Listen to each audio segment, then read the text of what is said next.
لە ڕاستە لە هەرێمی کوردستانە دەسەڵاتێکی مەدەنی نییە، دەسەڵاتێکی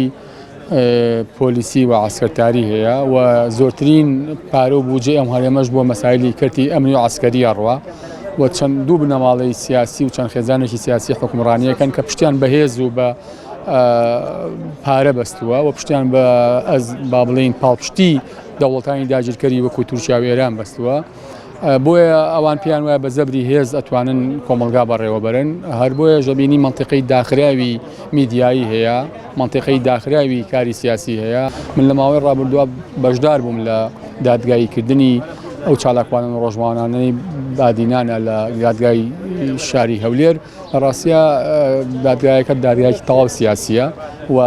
هیچ بنەمایەکی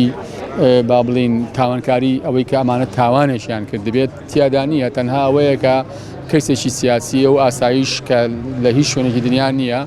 هەم داوای کردوە لەسەریان هەم خۆشی ناوهۆڵی دادگا ئامادەی و شایەتیەدا لەسەریان. هۆکاری ئەمە لە ڕاستیە پەیوەندیدارە بەو هێزانەی کە لە کوردستانن، ئەوە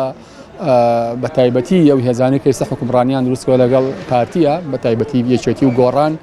پشکی شێریان بەرەکەوێت لەوەی کە کۆمەلگا بەم دۆخە ئەڕوا ئەوە چونکە ئەوان ناکرێت لە ناو دەسەڵاتێکا بن و لە هەمان کاتیشا بێدەنگ بن لە بەرامبەر ئەم هەموو زوڵم مستەمەی لە کوردستان ناکرێت و لایەن دەسەڵاتدارەکان بە تایبەتی پارتی وێچێتی لە ماوەی ڕابردووە هەوڵی خنکاندنی میدیای ئازاد و هەلیان داوە لە بەرامبەریشا بە پارەی نەوت و پارەی تری نامەشروع دنیای میدیای خۆیان وەکو مناڵی ئایلە و خێزانە سیاسەکان دروست کردووە. کۆمەلگاش تووشی ناومێدی کراوە. لە ڕاستە کۆمەلگا تووشی ناومێدی بووە، ڕەنگە بەشێکی زۆری وەکوتم پەیوەندی بەو ئەزمموی ئەو هێزانەی ترەوە هەبوو بێت کە ڕۆبەڕووی پارتی وەستاونەوە دوجار هەمان مۆدیلی پارتیان دووبارە کردەوە کامێکێکە لە خەتەرە گەورەکان و بەشێکی تریشی وەکوتم ڕەنگە پەیوەندیدار بێ بەوەی کە تا ئێستاکە بەدوای ئەوە ئەگەڕێت کە چۆن خۆی فۆرمەڵە بکات و چۆن ڕێبەرایەتیەک ئاراستە بکرێت کە ئەم ناڕەزایەتیانە وەک ناڕەزایەتەکانی هەولێریش بینیمان چەند ڕۆژی ڕابردوو کە ئەو مەنتیقانە وەکو مەنجەڵێکی بوخار ئەکڵێ.